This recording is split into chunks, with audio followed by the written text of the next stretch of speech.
ఇప్పుడే చూశాను, అఖండ 2కి సినిమా రేట్లు పెంచుతున్నట్టుగా రాష్ట్ర ప్రభుత్వం ప్రకటించింది. ఇలాంటి ప్రకటన ద్వారే కదా ఐబొమ్మ రవి లాంటి వాళ్ళు పుట్టేది. మీరు కోట్ల రూపాయలు ఖర్చు పెట్టి సినిమాలు తీసేసేవాళ్ళు ఆ డబ్బులు మొత్తం ప్రజల మీద భారం వేయాలని ప్రయత్నిస్తుంటే ఇది ఎవరికి న్యాయం? కాబట్టి ఇంకా ఈ విలువైన కాస్ట్లీగా ఉన్న సినిమాను చూడడానికి ఇష్టమైన ప్రజానీకం ఐబొమ్మ రవి లాంటి వాడు చేసిన సినిమాలు చూస్తున్నారు.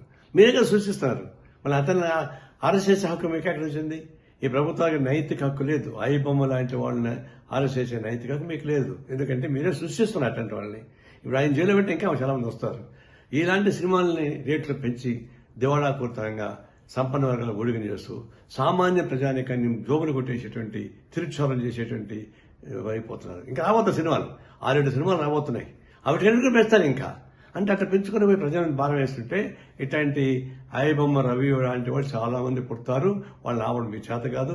ఇది స్వయంకృత అపరాధం.